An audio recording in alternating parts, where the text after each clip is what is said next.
pemirsa, saya Vivi Alaida Yahya dan Anda menyaksikan program referensi Anda dalam menentukan calon pemimpin nasional The Candidate.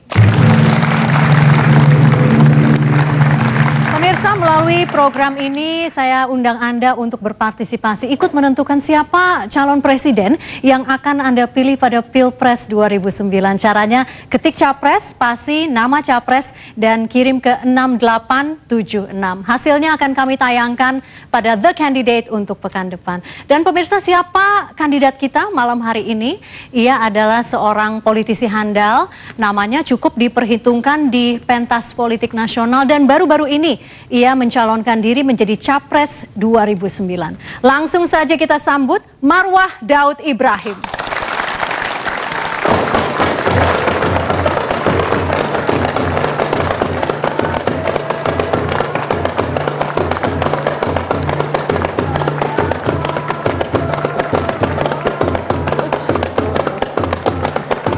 Selamat datang di The Candidate. Silakan, ini podium Ibu.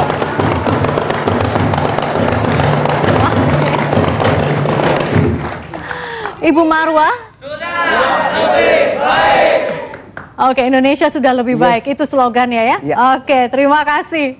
Ibu Marwah, Anda kalau kita hitung ya adalah wanita ketiga yang mencalonkan diri sebagai presiden untuk 2009. Itu bagaimana kalau kita menyaksikan sebuah tayangan lebih jauh tentang Ibu Marwah ya? Oke. Marwah Daud Ibrahim, sosok dari segelintir perempuan Indonesia yang menekuni dunia politik di awal tahun 90-an. Politisi yang lahir di Sopeng, Sulawesi Selatan ini memulai karir sebagai seorang peneliti dan kemudian melangkah ke dunia politik sebagai kader Partai Golkar. Partai Golkar menempa Marwah Daud menjadi seorang politisi perempuan yang cukup diperhitungkan di gedung parlemen. Sri Kandi politik Ira Masuka ini pernah menjadi capres dalam konvensi Golkar 2004. Namun waktu itu Marwah kalah bersaing dengan Yusuf Kala.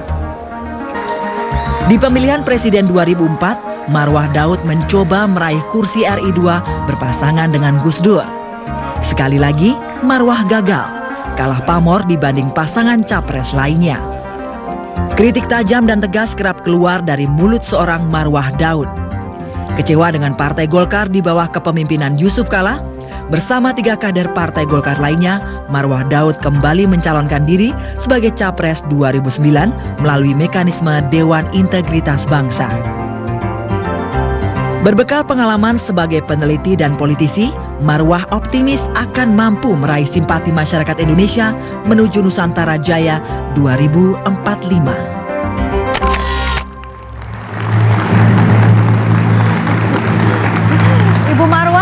Optimis, tapi bagaimana peluangnya nanti? Kan begitu banyak tokoh-tokoh yang memang katakanlah lebih populer dari Anda saat ini.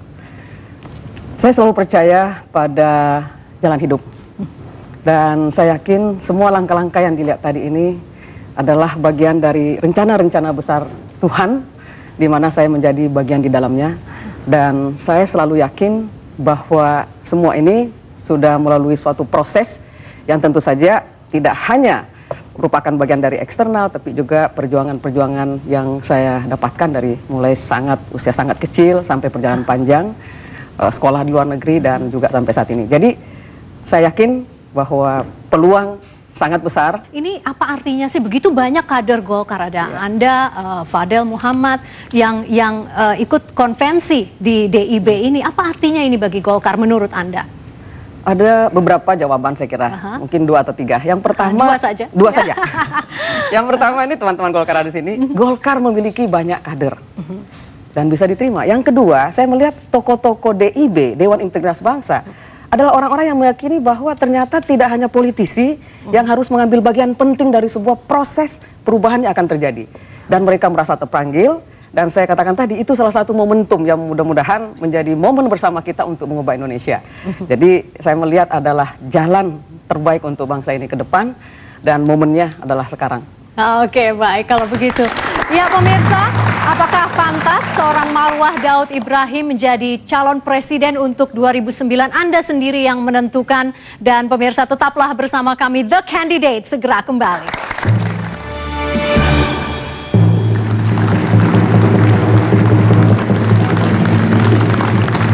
Pemirsa, Anda masih menyaksikan The Candidate dan kandidat kita malam hari ini adalah Marwah Daud Ibrahim. Bagaimana visi ekonomi seorang Marwah Daud Ibrahim?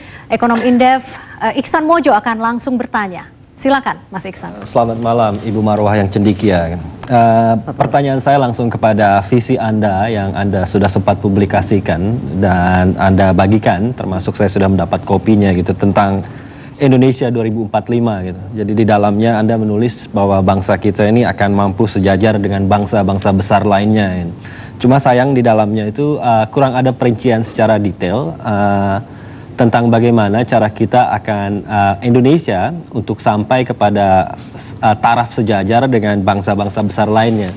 Sekedar informasi kepada Bu Marwah ya, jadi lembaga kita tuh sudah melakukan kalkulasi dengan tingkat pertumbuhan yang ada seperti sekarang ini, itu minimal dibutuhkan sekitar 30 tahun agar kita itu sama dan sejajar dengan bangsa Malaysia. Jadi dalam arti tingkat pertumbuhan.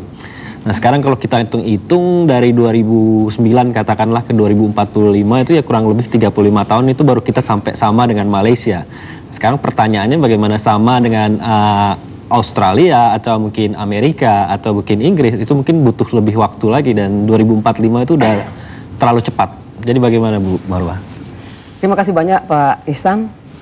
Saya memang menuliskan visi dan ini saya dapatkan inspirasi dari banyak sekali teman-teman yang saya temui ketika keliling Indonesia, bahwa Nusantara insya Allah bisa berjaya pada tahun 2045 memimpin peradaban bukan hanya di Asia tapi dunia. Dan ada rincian yang sangat detail yang sedang kami siapkan atau sudah kami siapkan. Tentu saja pendekatannya tidak boleh memakai pendekatan mainstream seperti biasa. Sekian persen pertumbuhan lalu sekian persen tenaga kerja. Tapi yang pertama adalah kita memang membawa ke suatu visi besar. Jadi sehingga semua orang berpikir hal yang sama. Yaitu bahwa kalau kita melangkah bersama, kita akan mencapai Nusantara yang jaya.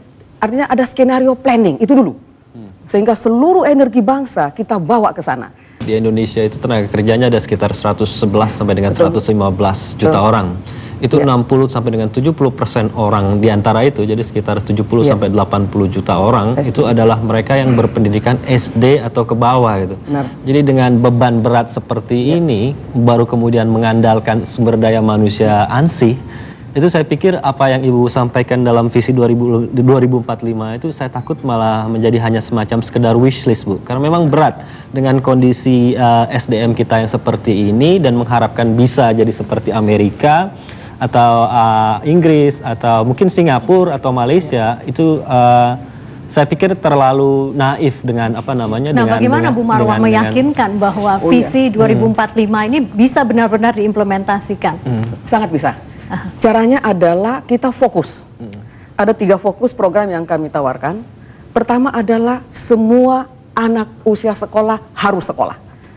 Semua energi bangsa ini kita arahkan ke sana. Tidak boleh ada bahkan anak 0 tahun sampai katakanlah 20 tahun.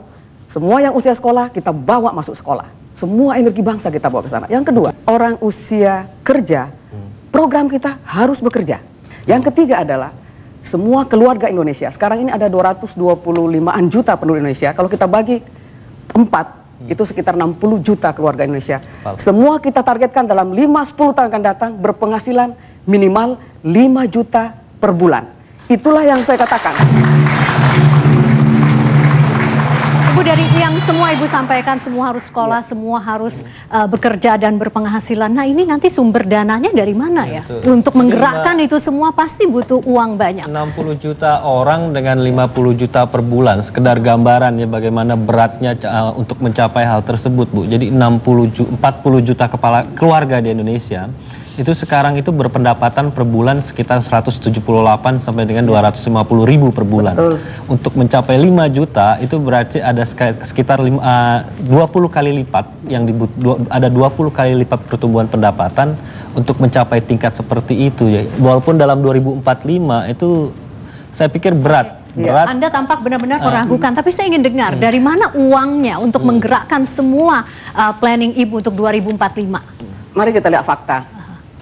PDB kita tahun lalu, tahun 2007, itu adalah 3.957 triliun.